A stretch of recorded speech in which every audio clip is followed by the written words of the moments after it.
Yang akan kita bahas pertama adalah evolusi. Apa itu evolusi? Evolusi adalah berubah secara perlahan-lahan.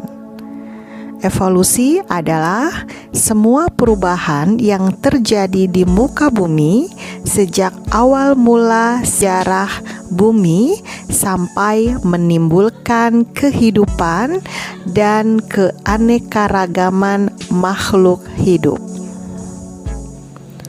Nah, sekarang kita akan membahas tentang teori asal-usul kehidupan. Teori asal-usul kehidupan dibagi menjadi 3. Yang pertama adalah teori abiogenesis, yang kedua adalah teori biogenesis, dan yang ketiga adalah teori evolusi kimia biologi. Yang akan kita bahas pertama adalah teori abiogenesis. A itu artinya tidak, bio artinya hidup. Jadi, abiogenesis merupakan teori di mana makhluk hidup berasal dari benda mati atau tak hidup. Tokohnya adalah sama-sama depannya A ya, abiogenesis Aristoteles. Pendukungnya adalah John Needham. Coba kalian perhatikan gambar ya. Teori abiogenesis oleh Aristoteles, sepotong daging yang busuk muncul larva lalat. Aristoteles berkesimpulan bahwa larva lalat tersebut berasal dari daging yang busuk. Teori Needham memanaskan kaldu dalam labu, namun tidak sampai mendidih, ternyata penuh dengan mikroba. Nah, selanjutnya yang menentang teori abiogenesis adalah teori biogenesis. Bio itu artinya hidup. Jadi, makhluk hidup berasal dari makhluk hidup sebelumnya. Tokohnya yang pertama adalah Lazzaro Spallanzani 1729 sampai 1799. Lazzaro melakukan percobaan dengan air kaldu. Yang pertama adalah dipanaskan, kemudian setelah itu yang satu terbuka dan yang satu tertutup.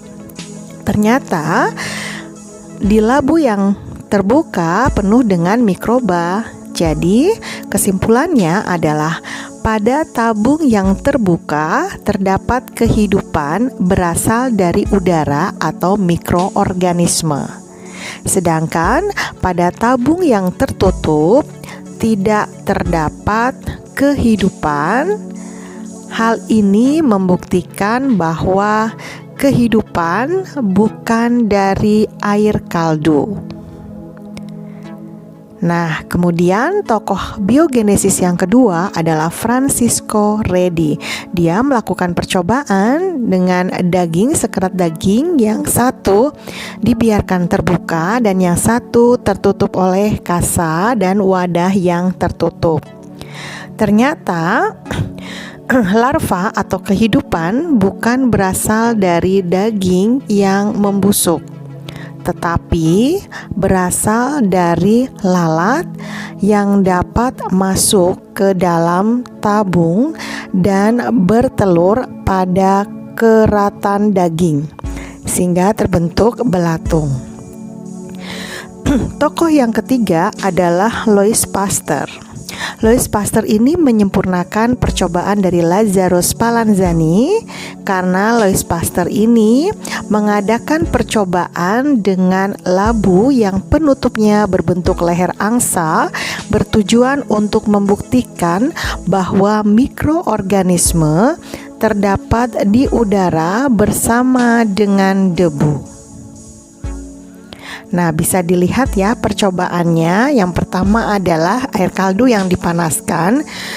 Kemudian setelah dibiarkan terbuka, ternyata air kaldu tetap bersih, tetap jernih, tidak ada mikroorganisme. Tetapi pada saat labunya dimiringkan, maka menjadi keruh. Jadi terdapat mikroorganisme dan mempunyai semboyan Omne vivum ex ovo, Omne ovum ex vivo, Omne vivum ex vivo.